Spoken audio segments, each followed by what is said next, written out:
부조와 선지자 28장 금송아지 숭배 사건, 또 29장 율법을 공격하는 사탄, 또 30장 광야 성막 봉사, 3장의 말씀, 율법 순종, 이런 제목으로 말씀을 드리겠습니다.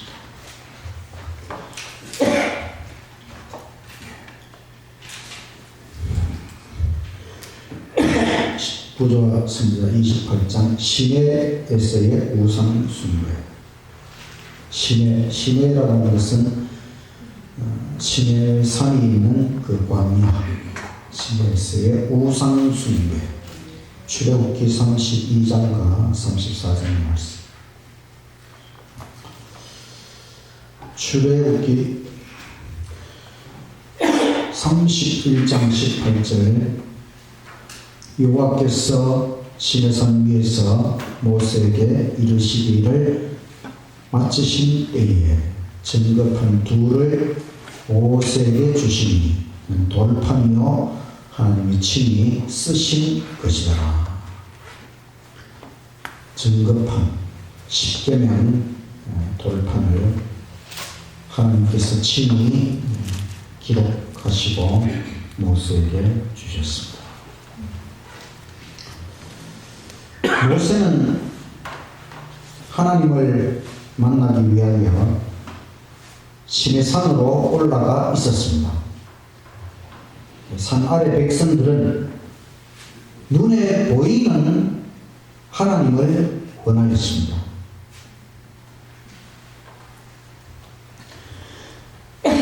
그리고 소 형상을 제작하였습니다. 아론은 군중의 요구에 당당히 맞서지 못하고 굴복하고 말았습니다. 그 송아지 형상 앞에서 여호와의 절기를 선포하고 폭식을 하고 또 경박한 주연을 하였습니다. 하나님이 인간의 눈에 나타나지 않게 되었지요. 죄로 말미암아 우리가 하나님을 볼 수 없게 되었습니다. 그래서 하나님께서 분명히 살아계시지만 우리 인간의 눈에는 보이지 않도록, 그리고 둘째 계명에 어떤 형상도 만들지 말라. 여호와 하나님, 보이지 않는 하나님을 어떤 형상으로도 만들지 말라고 분명히 말씀하셨습니다. 지금 이스라엘 백성들이 볼 때에 하나님은 눈에 보이지 않지만 하나님께서 시내산에 내려오셨다는 것을 느낄 수는 있었습니다. 하나님의 그 영광스러운 빛이 시내산 정상에 임하였기 때문에 하나님의 얼굴을 볼 수는 없었지만 하나님의 임재를 느낄 수는 있었습니다. 그런데 백성들은 자꾸만 눈에 보이는 하나님을 원하고, 그래서 송아지를 만들어 놓고 이것을 여호와 하나님이다 이렇게 생각을 하는 것이지. 소가 하나님이라고 할 수 있겠습니까? 사람보다도 못한 동물, 소를 어떻게 하나님이라고 할 수 있느냐. 그런데 아론은 그렇게 하면 안 된다고 당당히 맞서지 못하고 굴복하고, 그래서 송아지를 만들어 놓고 여호와의 절기를 선포하고, 하나님께서 모세에게 산에서 내려가라. 그들을 진멸하겠다. 백성들이 지금 산 아래에서 이런 몹쓸 일을 하고 있어서 하나님께서 이스라엘 백성을 다 진멸하겠다고 말씀하십니다. 모세는 즉각 중재하기를 안 됩니다. 그러면 애굽이 조롱할 것입니다. 이 백성들을 출애굽시키려고 얼마나 애를 썼는데 여기 지금 시내산까지 데려와서 이들을 다 진멸한다면 애굽 사람들이 얼마나 더 조롱할 것이냐. 하나님 안 됩니다. 이렇게 중재를 하였습니다.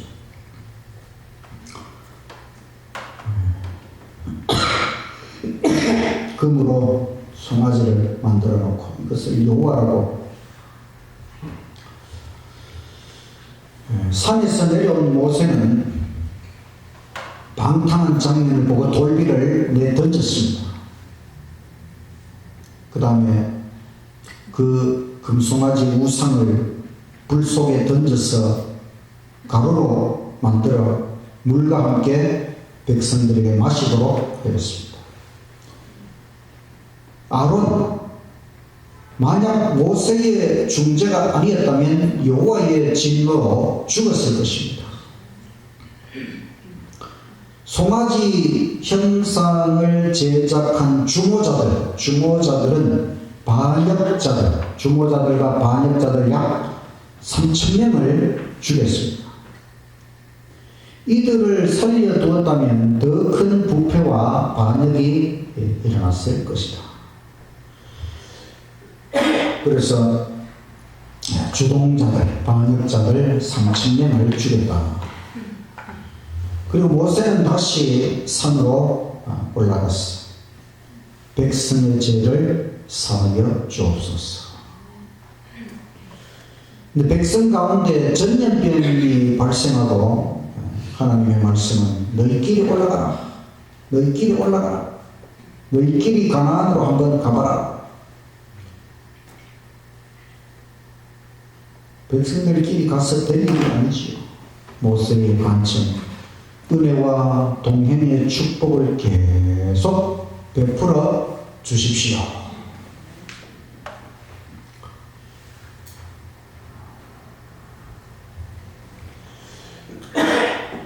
그리고 모세는 결정적인 요구를 합니다. 주의 영광을 내게 보이소서.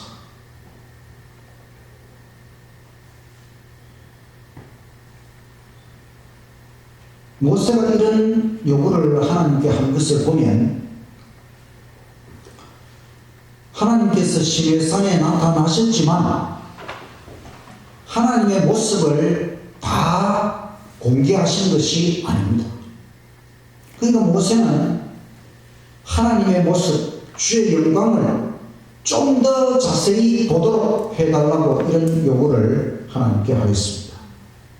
그래서 모세가 이제 7번째 시내산에 올라갔을 때에 하나님의 선한 형상을 보여주셨다. 하나님의 선한 형상, 선하신 하나님의 모습을 모세에게 보여주시는데 모세는 이 경험을 모든 재능보다 더 가치 있는 것으로 여겼다.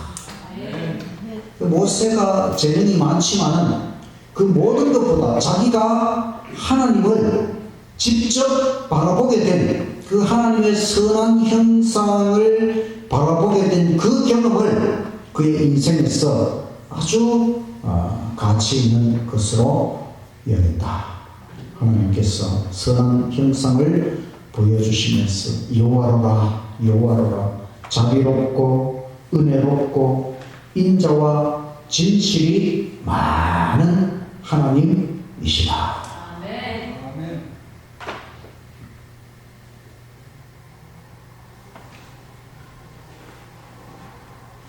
우리가 신앙 생활을 하면서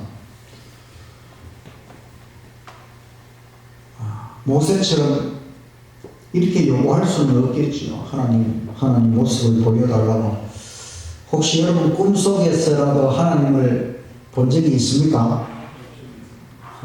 저도 아직 꿈속에서도 하나님을 본 적이 없습니다. 그러나 우리가 신앙생활을 하면서 이것은 하나님이 허락하셔야만 우리가 경험할 수 있는 것이죠. 내가 하고 싶다고 할 수 있는 것이 아니고 하나님께서 우리의 신앙생활 속에서 하나님 자신을 우리에게 보여주시고 나타내시고 그것은 우리의 마음속에 어떤 강한 확신, 하나님의 말씀에 대한 깨달음, 정말 어떤 하나님의 진리에 대한 그런 갈급한 심령으로 하나님 앞에 나아갈 때에 하나님께서 우리에게 허락하시는 한도까지만 우리가 경험할 수 있는 것입니다.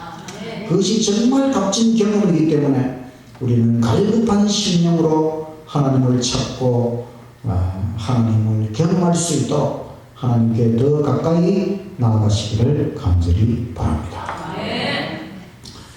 이제 모세가 또 40일을 금식하고 하나님께서는 다시 십계명을 기록해 주시고 또 무엇보다 굿속의 경륜, 앞으로 이루어질 예수 그리스도의 그 생애와 또 십자가의 구원에 대한 것들을 모세에게 다 계시해 주셨습니다. 모세가 산에서 내려왔을 때 그 얼굴은 하나님의 영광을 반사하였다. 모세의 얼굴은 하나님의 율법의 영광, 그리고 갈바리 십자가, 하늘의 빛, 이것이 모세의 얼굴에 나타났다고 하는 것이죠. 중요한 것은 하나님의 율법, 십계명, 하나님의 율법도 영광스러운 것입니다. 그리고 갈바리 십자가, 영광스러운 것이죠. 십계명의 영광, 십자가의 영광, 이것이 모세의 얼굴에 하나님과 함께 있으면서 그 영광이 모세의 얼굴에 다 반사되어서 이 산 아래 내려왔을 때에 백성들이 그 모세의 얼굴에 그 빛나는 영광을 바라볼 수가 있었습니다. 우리도 하나님과 가까이 교제하고 순종하면 하나님의 영광을 반사할 수 있다. 아멘. 우리 얼굴에서 하나님의 영광, 십자가의 영광, 십계명의 영광, 진리의 영광, 복음의 영광이 우리의 얼굴을 통해 나타날 수 있게 되기를 간절히 바랍니다. 예전에 제가 설교를 했는데 십계명을 받기까지 모세가 시내산에 7번 올라갔어요. 7번. 성지 연수 가면 시내산에 한 번 올라갑니다. 근데 한 번 올라갔다 오는 게 하루 일입니다. 하루 일. 저는 그 낙타를 타고 한 3시간인가 올라갔고 내려올 때는 걸어서 내려왔는데 모세가 첫 번째로 올라갔을 때는 하나님께서 이스라엘 백성을 언약 백성으로 삼으시겠다 선포하셨고 그래서 내려와서 백성들에게 말했을 때에 백성들이 순종하겠다고 응답했습니다. 두 번째 시내산에 올라갔을 때에 하나님께서 이제 여호와께서 시내산에 강림하시니까 3일 동안 준비시켜라. 세 번째 또 시내산에 올라갔더니 이제는 아무도 이 산에 오르지 못하게 하라. 그러고 하나님께서 십계명을 반포하셨습니다. 네 번째 또 시내산에 올라가서 부가적인 율법을 받은 후에 내려와서 피로써 백성과 하나님 사이의 언약을 체결했습니다. 다섯 번째 시내산에 올라가서 첫 번째로 40일 금식을 하고 또 성소 제작에 대한 지시를 받고 또 십계명을 받고 내려와 보니 금송아지 숭배를 하고 있었지요. 그래서 십계명을 깨뜨렸습니다. 여섯 번째 시내산 올라가서 백성의 속죄를 위한 중보 기도를 드렸고, 일곱 번째 올라가서 또 40일 금식을 하고 십계명을 다시 새겨서 주셨습니다. 그래서 모세가 시내산에 7번 올라가 80일 금식하고 십계명을 최종적으로 받았습니다. 십계명이 너무너무 중요하다고 하는 것이죠.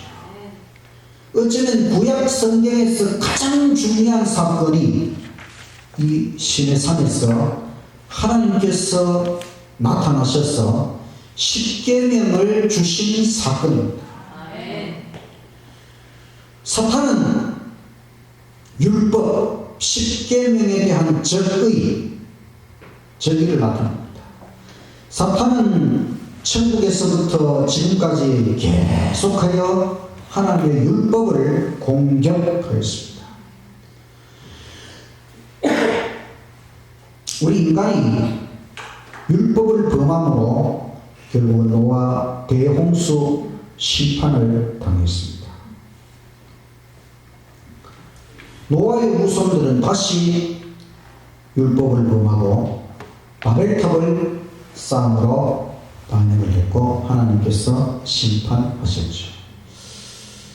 그리고 이제 그 사람들이 이제 언어가 혼잡하게 되고 같은 언어를 쓰는 사람들끼리 흩어지고 이렇게 할 때에 하나님께서 아브라함을 부르시고 선택하셨습니다. 아브라함을 부르신 가장 중요한 목적은 율법 수호자, 하나님의 율법, 이 십계명을 수호하는 사람으로 아브라함을 부르셨다는 것입니다. 그래서 요셉, 아브라함의 아들이 이삭이고 이삭의 아들이 야곱이고 야곱의 아들이 요셉이잖아요. 요셉은 하나님께 충성을 또 율법 순종, 하나님께서 200만 이스라엘을 율법의 수호자로 삼고자 하셨다. 이스라엘 민족, 언약 백성으로 삼으셔서 이 이스라엘 민족만이라도 하나님의 율법을 수호하도록, 그래서 이 이스라엘 민족을 통하여 온 세상에 하나님의 율법의 빛을 드러내시려는 것이 하나님의 목적이었습니다. 사탄은 율법 증오심으로 십계명의 매 조항에 대한 싸움을 추진합니다. 첫 번째 계명, 여호와 하나님 외에 다른 신을 섬기지 말라. 하나님만이 참 신이라고 하는 것을 하나님께서 애굽에 내린 10재앙을 통해서 또 출애굽의 역사를 통하여 하나님을 드러내셨습니다.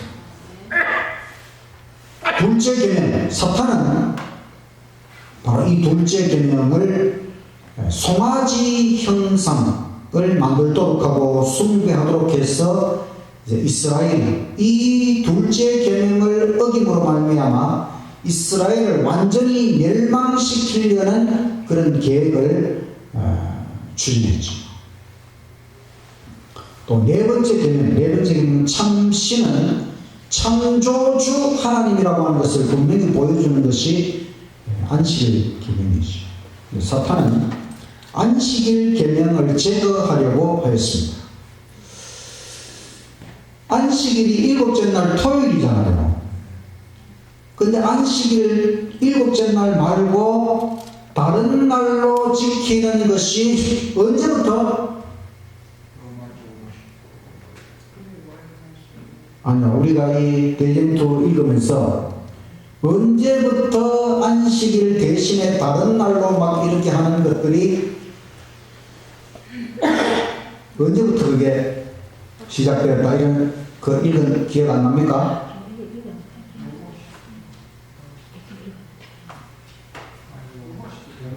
3개월 안에 일요일 예배는 로마 시대인데 알고 있었어요.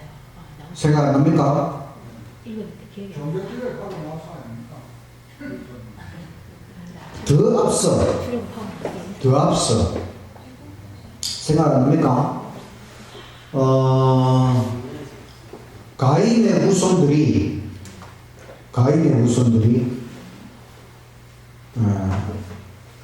하나님을 떠나가고 가인의 후손들 그때부터 벌써 다른 날을 정해가지고 자기들 멋대로 이렇게 하는 일이 일어났어요.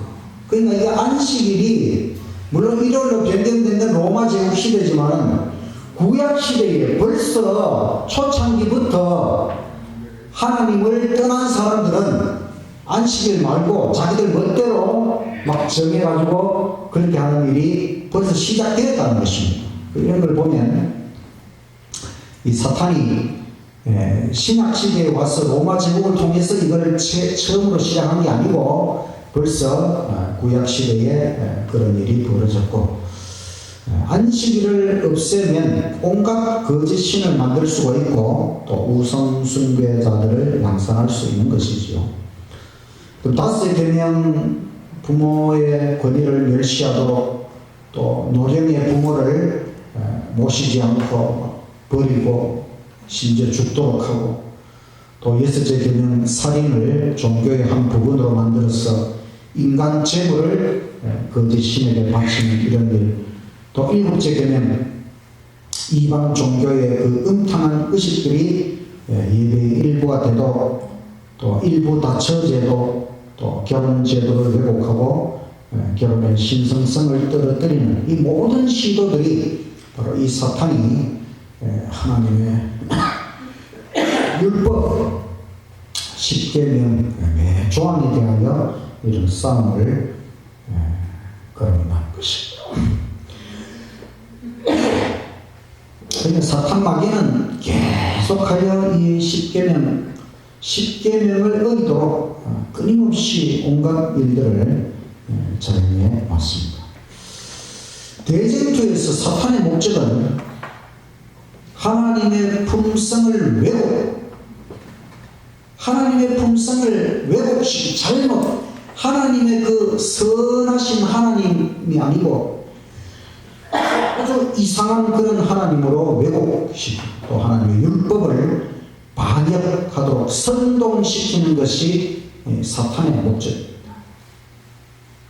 그런데 사탄은 공공연한 반역이 아니라 진리에다가 오류를 뒤섞는 방법, 이것을 사탄이 잘 쓴다는 것입니다.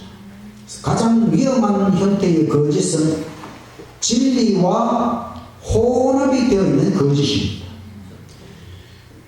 완전히 거짓된 것 같으면 사람들이 아예 안 가지요. 그런데 진리와 거짓이 싹 섞여 있으면 분간이 잘 안 되도록 하는 것이지요. 그래서 오늘날 이 세상에 한 성경을 가지고 그렇게 많은 교회가 있는 것은 조금씩 거짓이 섞여 있기 때문에 하나님은 우리의 행복을 위하여 일하셨습니다. 언제나 하나님은 우리의 행복을 위하십니다.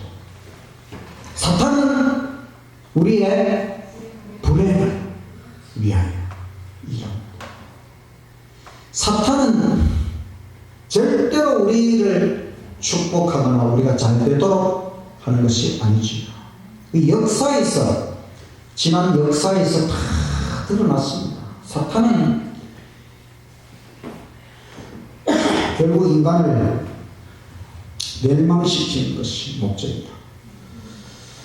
신해산 율법 반포 장면을 통하여 하나님의 권능이 혁혁하게 나타났습니다. 심판의 날, 재림의 날에도 하나님의 권능이 나타나게 될 때에 하나님은 소멸하는 하는 불이 될 것이다. 하나님의 율법을 거역한 자들에게는 그 하나님의 영광이 소멸하는 불이 될 것이고, 또 백성들이 하나님의 영광을 반사하는 모세의 얼굴을 볼 수 없었던 것처럼 재림의 날 범법자들, 하나님의 십계명을 어긴 자들은 하나님의 얼굴을 바로 쳐다볼 수가 없다는 것입니다. 그래서 막 산하 바위에 떨어져서 우리가 저 하나님의 영광을 바라보지 않도록 해달라고 막 이렇게 악인들이 부르짖는 모습이 요한계시록에 나오잖아요. 그래서 우리는 이 사탄 마귀가 끊임없이 하나님의 율법을 불순종하도록 그렇게 하지만 우리는 끝까지 하나님의 율법을 지키고 순종하고 하나님 앞에 바르게 설 수 있도록 항상 하나님 앞에 순종하며 나아가게 되시기를 간절히 바랍니다. 세 부조와 선지자 30장 성막과 그 봉사, 출애굽기 40장 17절 둘째 해 첫째 달 곧 그 달 초하루에 성막을 세우니라. 둘째 해라는 말은 출애굽 두 번째 해, 그러니까 출애굽으로부터 만 1년이 지나갔습니다. 출애굽 1년 후 1월 1일 설날에 성막을 세웠다. 이건 유대력으로 출애굽 1년 지나고 1월 1일에 성막을 세웁니다. 구름이 해막에 덮이고 여호와의 영광이 성막에 충만하며, 낮에는 여호와의 구름이 성막 위에 있고 밤에는 불이 그 구름 가운데에 있음을 이스라엘 온 족속이 그 모든 행진하는 길에서 그들의 눈으로 보았더라. 구름 기둥, 불 기둥이 바로 여호와의 성막 지성소 위에 여호와의 구름 기둥이 올라가고, 밤에는 그 속에 불이 보이고, 하나님의 그 임재, 그 영광이 성소와 구름 속에 나타났습니다. 이것이 광야에 세워졌던 성소, 성막의 모습입니다. 모세가 제작한 성소는 하늘 성소의 축소판, 자원하는 헌물로만 제작이 되었습니다. 성소 마당 중심에는 놋제단, 번제를 드리는 번제단, 십자가를 표상한 것이지요.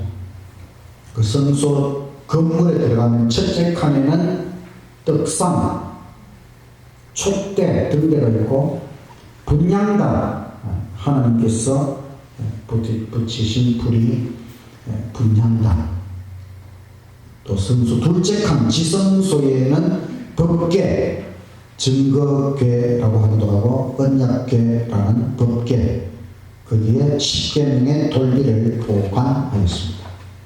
그 법궤의 뚜껑 부분은 시은좌 또는 속죄소라고 하는데, 그 위에 부분이 바로 셰키나, 하나님 임재의 영광이 거기에 나타났습니다.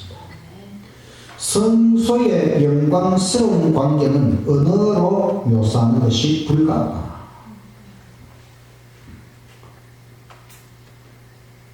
성소는 반년, 그 시내산 광야에서 반년 동안 제작을 했습니다. 성소 건축 후에 여호와의 영광이 성막에 충만하게 임하셨다. 레위 족속 12 10지파 중에 레위 족속 한 지파를 성소 봉사를 위해 구별했습니다. 또 제사장 직분은 레위 지파 중에서 아론 가족에게 제사장 직분을 주었습니다. 제사장의 예복은 흰 세마포로 제작했습니다. 그 백색 예복이라. 대제사장의 예복은 이 백색 예복에다가 청색, 푸른 청색 예복을 하나 더 입었습니다. 그 에봇 견대 어깨에는 12지파의 이름이 기록되었고, 또 대제사장의 흉패에는 12지파를 나타내는 12보석에 12이름을 기록했습니다. 또 흉패 좌우에는 두 보석, 우림, 둠민, 이것은 하나님의 뜻, 가부를 알리는 데 사용되었습니다. 또 대제사장의 그 두건, 머리의 그 두건에는 금판에 여호와께 성결이라고 하는 말씀이 기록되어 있었습니다. 성소에서 두 부분의 봉사가 이루어지는데, 매일의 봉사, 또 연례적인 봉사. 연례적인 봉사는 지성소 봉사라고 합니다. 매일의 봉사는 그 성소의 마당, 번제단과 성소 첫째 칸에서 이루어집니다. 조석 번제와 또 분향단, 또 개인의 속죄제가 매일의 봉사입니다. 조석 상번제, 아침 저녁으로 어린 양 한 마리를 번제로 드리는 것을 조석 상번제라. 이것은 매일 헌신, 우리가 매일 헌신해야 된다고 합니다. 그래서 날마다 그리스도의 속죄의 피를 의지하여 살아가야 된다고 하는 것을 나타내는 것이죠. 그 다음에 그 성소의 분향, 이 분향단의 봉사는 지성소 바로 앞에서 가장 가까이에 나아가는, 그래서 지성소의 속죄소를 바라보면서 기도의 향연, 중보의 제단을 나타냅니다.